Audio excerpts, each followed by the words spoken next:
Kita balik lagi mengenai surat terbuka yang disampaikan oleh Kay, siswi berusia 10 tahun, dan lebih lengkapnya sekarang kita akan terhubung dengan ayahanda Niken Tari Prasetyo atau Kay dengan Bapak Agus Hadi Prasetyo. Sore Pak Agus.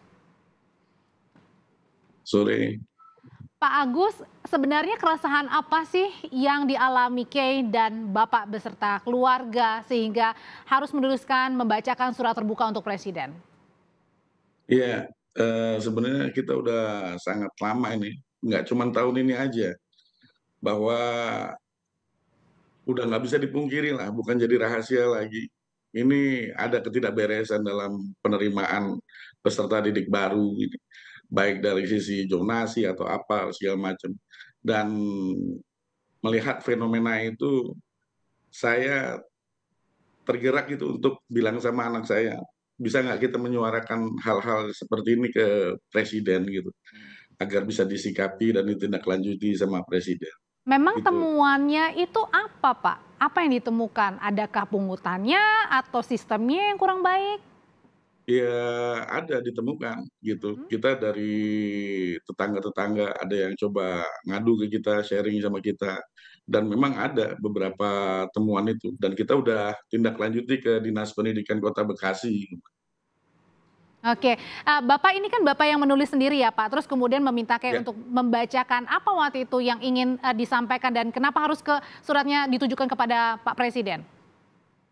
presiden itu menurut pandangan saya kan pejabat yang udah paling tinggi di republik kita ini ya.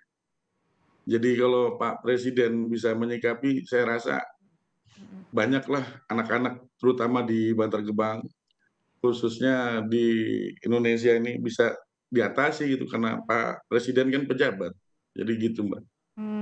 Bapak Bapak kan yang menulis kemudian meminta anak Bapak Kay ini untuk membaca, waktu itu apa yang terlintas di benak Bapak meminta anak Bapak sendiri yang bacain surat? Kasihan, Mbak, melihat generasi kita, Mhm. generasi selanjutnya ini kasihan banget, Mbak. Mereka masih punya keinginan belajar aja udah bagus banget itu.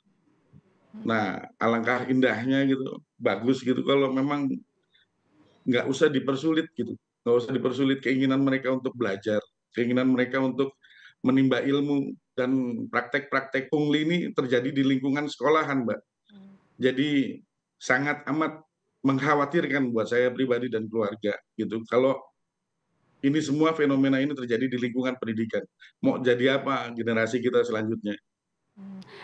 Bapak pada saat Kay baca surat, terus kemudian dia-upload, pada saat itu Kay mengerti nggak sih setiap, kata-kata yang diucapkan Kay sendiri? Karena kan usianya masih belia ya, masih 10 tahun. Iya, K itu, lumayan sensitif perasaannya, Mbak, anak Mhm. saya yang satu ini. Iya? Jadi udah sering kita dialog-dialog tentang kepedulian, gimana caranya bisa, berbagi dengan sekitar. K udah terbiasa dengan itu, dan pemahaman K tentang surat untuk presiden, seberapa besarnya saya nggak bisa jawab itu, tapi saya yakinkan bahwa K paham apa yang K baca itu. Apa mungkin Kay sendiri pernah cerita, curhat ke Bapak gitu mengenai, tantangan yang dihadapi sekolah yang juga dialami oleh Kay sendiri, Enggak, lebih Pak Agus? didominasi sama, aduan-aduan dari masyarakat ke kita, Mbak. Oh, lebih mengadunya antar sesama orang tua gitu ya, Pak Agus? Iya, iya, Mmm, gitu, Mbak. oke, Pak Agus, nah, apakah terakhir setelah viral gitu, apakah ada mungkin respon dari istana? Mungkin kan tadi harapannya, Pak Presiden bisa segera temuin di Bantar Gebang ya, menemui Kay juga ya? Ya mudah-mudahan bisa direspon sama Pak Presiden lah, dan kita coba cari solusi bersama gitu. Kan nggak ada salahnya orang kecil macam kayak saya ini bisa rundingan dengan Pak Presiden gitu loh. Harapannya cuma itu aja, agar selamatkanlah dunia pendidikan di Indonesia.